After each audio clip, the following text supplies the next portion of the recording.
la suite du succès du premier forum économique Puteaux La Défense Chine en février dernier, la ville de Puteaux a décidé de poursuivre son action. La Chine, eh bien, c'est devenu la deuxième puissance économique du monde. Les marchés se sont ouverts, donc une opportunité formidable pour les petites, moyennes et grandes entreprises.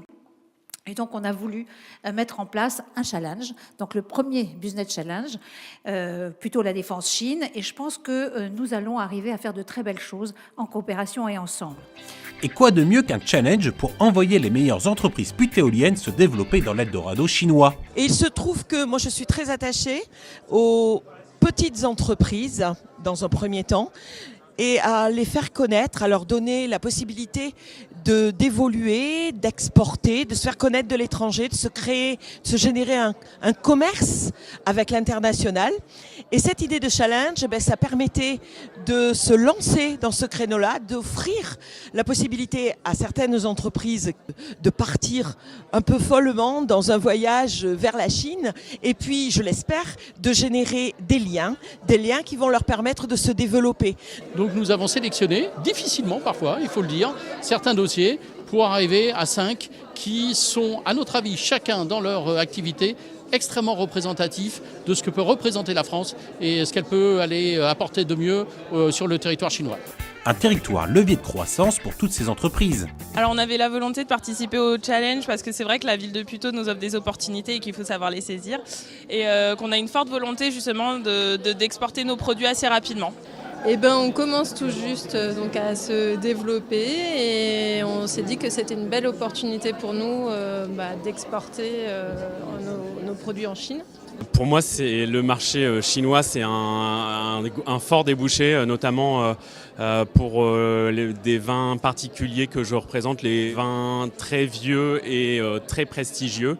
Et la clientèle chinoise apprécie particulièrement ce genre de vin. Parce qu'on a une clientèle qui est assez une clientèle privée, mais qui est aussi une clientèle internationale, et on pense qu'il y a vraiment un potentiel au niveau de la Chine qui est très friande justement de photos et de photos de qualité.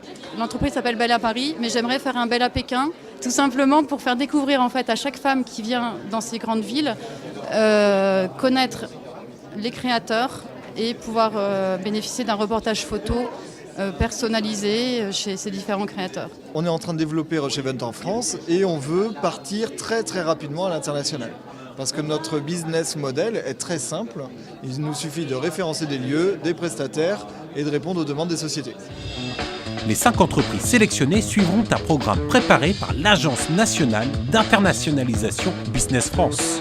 Tout d'abord, il va y avoir une préparation de la mission avec les entreprises par visioconférence, avec nos bureaux, afin qu'elles puissent elles-mêmes se préparer au marché. Puis, avec les informations que nous avons déjà recueillies sur les entreprises, à la lumière des échanges que nous allons avoir avec elles, nous allons préparer un programme de rendez-vous individualisé pour chacune des entreprises et leur présenter exactement les interlocuteurs chinois qui sont susceptibles de les aider à développer leur business sur place.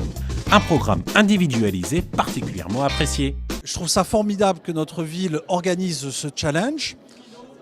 C'est toujours important que les collectivités s'intéressent à ce qui se passe dans leur territoire et en particulier au niveau de leurs entreprises. Alors quand on a la chance d'avoir une mairie qui met en place un challenge comme celui-là, on n'a pas le droit de ne pas y répondre. On est déjà nous présents au Vietnam, on est présent dans un certain nombre d'autres pays, mais pas encore la Chine. Et donc il fallait absolument qu'on saisisse cette opportunité. Et nous sommes distribués aujourd'hui dans les vingtaines de pays, pas encore en Chine en offline. Et nous avons voulu aussi profiter un peu de cette occasion pour pouvoir conquérir le marché chinois avec nos très beaux produits soins. Aujourd'hui, on a signé, on démarre à Londres, donc d'ici quelques semaines. On a un véhicule qui est prêt et qui devrait démarrer incessamment sous peu. On a signé l'année dernière un contrat en master franchise sur le Japon. Donc participer à un challenge comme celui-ci, pourquoi pas, on pourrait trouver des partenaires en Chine également. Donc notre croissance se fait une croissance organique en France, mais aussi à l'international. Et en particulier, nous avons déjà créé une petite entité à Hong Kong. Et la Chine est un vrai axe de développement pour nous.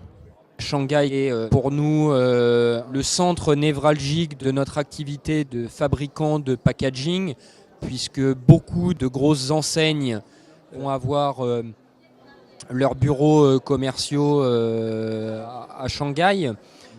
Mais je suis certain que l'opportunité est aussi très importante à Pékin.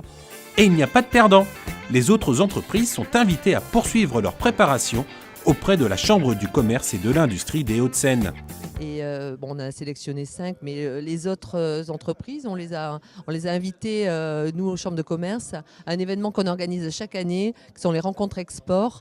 Il y a 24 pays qui sont présents à Nanterre, à la CCI Hauts-de-Seine, et des entreprises qui ont envie de se développer, qui ont candidaté, se sont inscrites pour venir participer demain aux rencontres export et rencontrer des experts.